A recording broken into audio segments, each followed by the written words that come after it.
The ring was gone. My grandmother's sapphire, the one I'd worn every day since her funeral, vanished from my jewelry box like a stolen breath. I stood frozen in my bedroom, heart pounding, staring at the empty velvet slot where it used to gleam. It wasn't just a ring, it was her love, her legacy, the last piece of her I could touch. I'd caught my sister-in-law, Rachel, snooping in my room weeks ago, her eyes lingering on my dresser. She'd laughed it off, saying she was just looking, but the smirk on her face had never sat right with me. Now, as I tore through drawers, hoping I'd misplaced it, a sick feeling coiled in my gut. Rachel. It had to be her.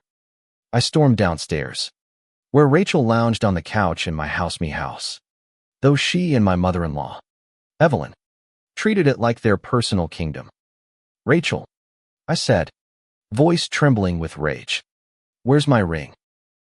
She barely glanced up from her phone, her manicured nails tapping the screen. What are you talking about? Claire, I don't touch your stuff. Her tone was syrupy, but her eyes flicked to me, sharp and defensive. Evelyn, sitting at the dining table with her usual air of superiority, chimed in without looking up from her coffee. Don't start drama. Claire, you probably lost it. You're always so careless. Careless. The word stung. A barb thrown by a woman who'd never liked me, who'd made it clear I wasn't good enough for her son, David. I'd been married to him for 10 years. And still, Evelyn acted like I was an interloper in her family. Rachel, her favorite, could do no wrong. But I wasn't careless. I was meticulous, especially about that ring. I took a deep breath, steadying myself. Rachel, I know you were in my room. Tell me what you did with it. Her laugh was sharp, cutting. You're paranoid. Maybe you should check your own messes before accusing me. She stood, brushing past me toward the kitchen, but I caught the glint of guilt in her eyes. I followed, my voice rising. You sold it, didn't you? I saw you eyeing it. How much did you get for it? Evelyn slammed her mug down. Enough. Claire, you're embarrassing yourself. Rachel would never do something so low. Her words dripped with disdain, but I wasn't backing down. I'm not wrong, I said, locking eyes with Rachel. You've been short on cash since you quit your job. That ring was worth thousands. Where's the money? Rachel.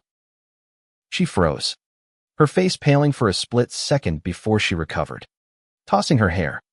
You're delusional. I don't need your tacky old ring. But her voice wavered, and I knew I'd hit a nerve. That night, I couldn't sleep. David was away on a business trip, leaving me alone with his mother and sister, who'd been living with us for months after Evelyn's divorce left her temporarily homeless, and Rachel needed a break from her chaotic life. I'd welcome them, thinking family helped family. But now, I felt like a stranger in my own home. The next morning, I checked my jewelry box again, hoping I'd imagined it all. Still empty. I called a local pawn shop, then another, describing the ring as sapphire encircled by tiny diamonds, set in white gold. The third shop confirmed my worst fear. A woman matching Rachel's description had sold it 2 days ago for $4,000. My heart sank, but fury rose in its place. She'd sold my grandmother's ring for pocket change. I confronted Rachel again, this time with proof. I showed her the pawn shop's receipt, emailed to me by the owner. Explain this, I demanded. Her eyes widened, but she recovered quickly. That's not me. Could be anyone. Stop lying, I shouted. You stole from me. Rachel, you sold something irreplaceable. Evelyn stormed in, her face red.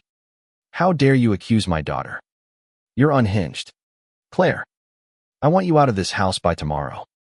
You're not fit to live here. I stared at her, stunned. This is my house, I said, voice low but firm. Evelyn laughed, cold and cruel.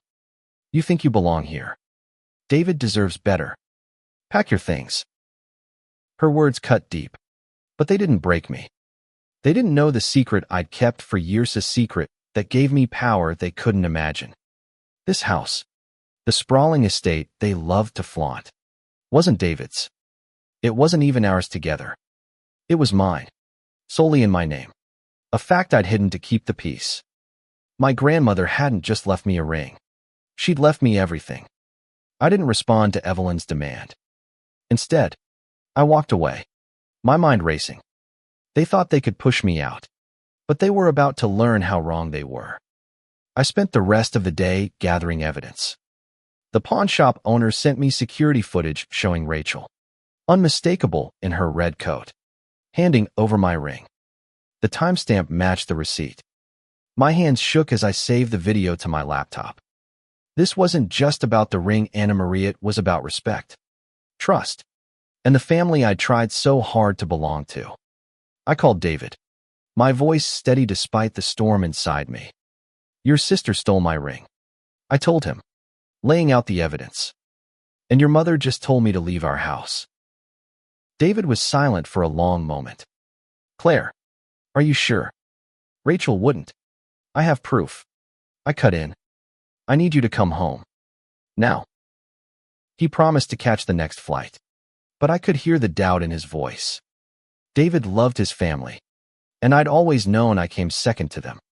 It hurt, but I'd accepted it until now. This betrayal was a line crossed, and I wasn't going to let it slide. While waiting for David, I dug deeper. Rachel had been reckless, leaving a trail.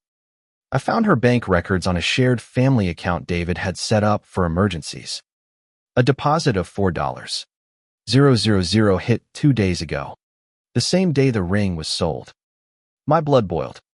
She hadn't even tried to cover her tracks. When David arrived that evening, I showed him everything, the footage, the receipt, the bank records. His face fell, the weight of his sister's betrayal sinking in. I'm so sorry, Claire, he whispered. I'll talk to her. No, I said firmly. This isn't just about talking. She stole from me, and your mother thinks she can kick me out of my own home. They need to face consequences. David looked torn, his loyalty to his family warring with his love for me. What do you want to do? He asked. I didn't answer right away. I needed time to plan, to wield the power I'd kept hidden. The house, our 5-bedroom estate with its marble floors and sprawling gardens, was mine, inherited from my grandmother. When David and I married, I'd put his name on the deed for appearances, but the title remained in my name alone, a precaution my grandmother's lawyer had insisted on. Neither Evelyn nor Rachel knew. They assumed it was David's, a status symbol they could claim. The next morning, I called a lawyer friend, Sarah, who specialized in property disputes. I need to know my options, I told her, explaining everything. Sarah listened, her voice calm but sharp. You're in a strong position, Claire. The house is yours. You can evict them legally, but it'll be messy. Are you ready for that? I wasn't sure. Evicting my mother-in-law and sister-in-law would tear the family apart, but letting them walk over me wasn't an option either. What else can I do? I asked. You could negotiate, Sarah suggested. Use your ownership as leverage. Make them understand the stakes. I hung up, my mind spinning. Confrontation was coming, but I needed to be strategic. Rachel and Evelyn had underestimated me for years, treating me like an outsider. Now, they'd learn who really held the power. That afternoon, Rachel avoided me, but Evelyn didn't. She cornered me in the kitchen, her voice icy. I meant what I said. Claire, you're causing trouble. Leave by tomorrow, or I'll make things difficult. I smiled, a calm I didn't feel. Evelyn, you might want to rethink that. You don't know as much as you think you do. Her eyes narrowed. What's that supposed to mean? You'll find out, I said, walking away. My heart raced, but I felt a spark of something new: control. For the first time, I wasn't the one on the defensive. The house was quiet that night, but tension hung like a storm cloud. David tried to mediate, calling a family meeting in the living room. Rachel sat with her arms crossed, avoiding my gaze. Evelyn perched on the edge of an armchair, her expression a mix of indignation and impatience.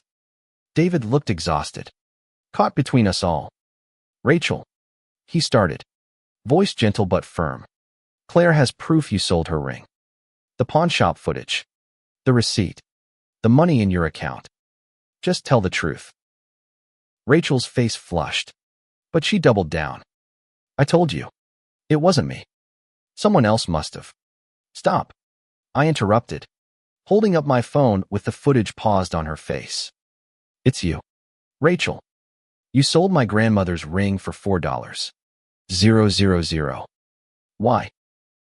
She faltered, her bravado crumbling. I needed the money. Okay. I was going to pay you back." "Pay me back?" I laughed bitterly. "That ring was priceless to me. You didn't just steal money, you stole my memories." Evelyn scoffed. "You're being dramatic. Claire, it's just a ring. Rachel made a mistake. You don't need to blow this out of proportion." "A mistake?" I turned to her, my voice steady but sharp. "You call stealing from me a mistake, and then you have the nerve to tell me to leave my house." Evelyn's eyes flashed. "This is David's house. You're just his wife." David shifted uncomfortably, but I didn't give him a chance to speak. "You're wrong, Evelyn. This house is mine. Legally. Solely mine.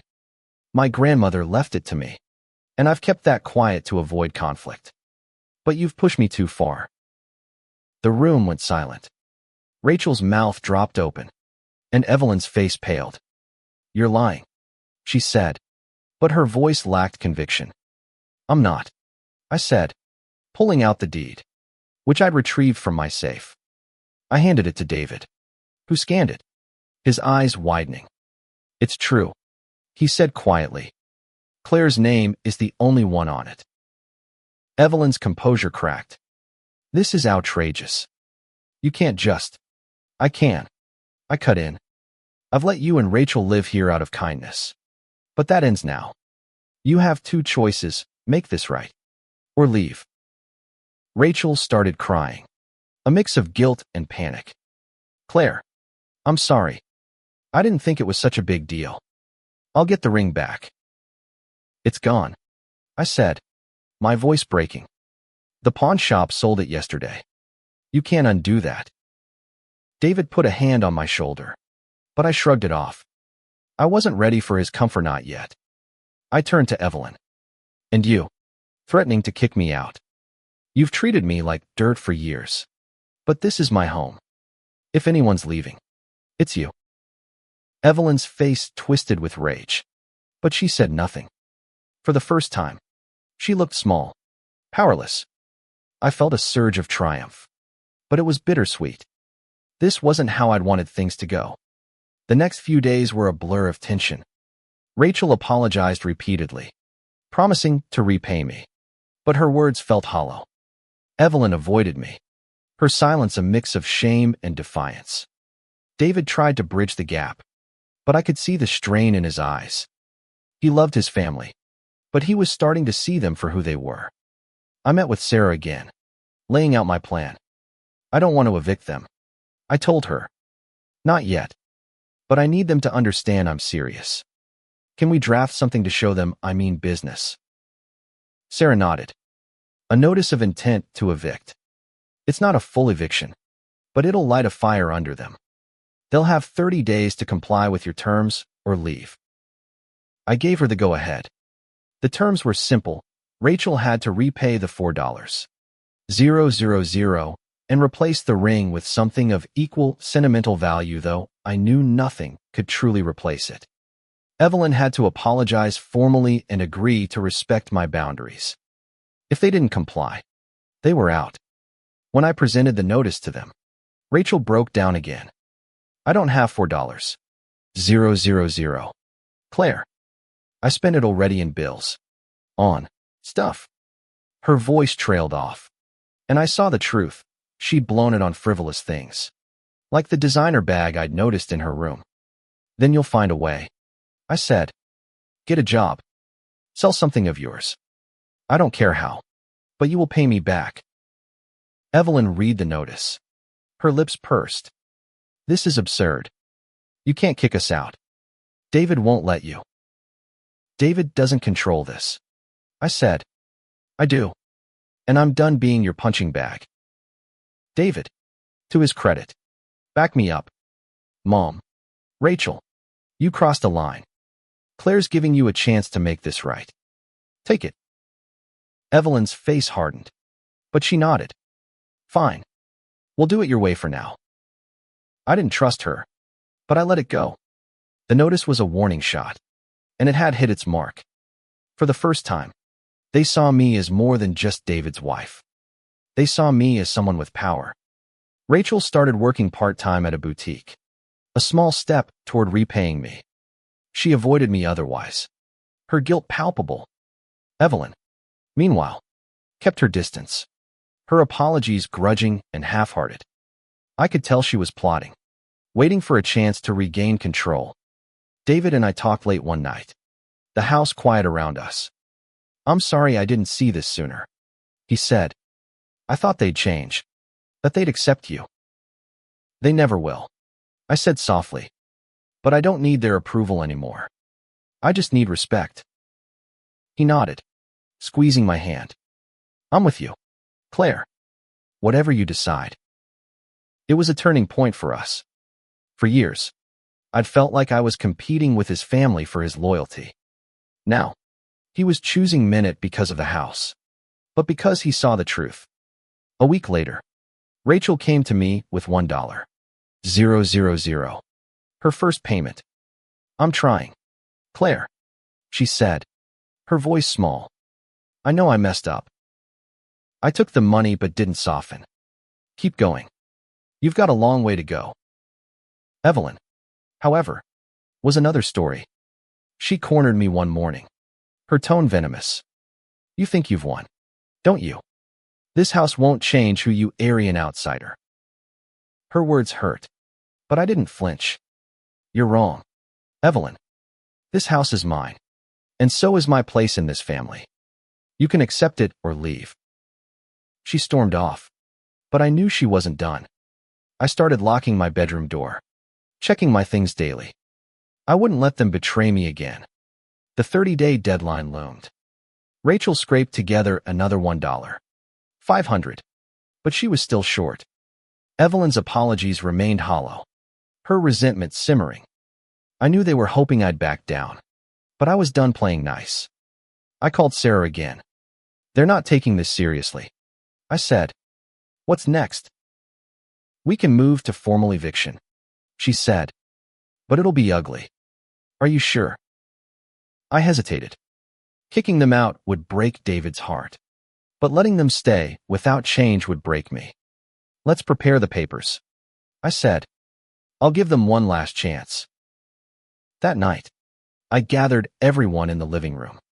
I held the eviction papers, my hand steady. This is your last warning, I said. Rachel, you owe me $1. 500 more. Evelyn, I need a real apology, not your grudging nonsense. If you don't comply by tomorrow, these papers get filed.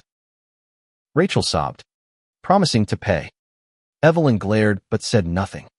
David looked at me with a mix of pride and pain. I hope you can work this out, he said quietly. The next day, Rachel came to me with $1.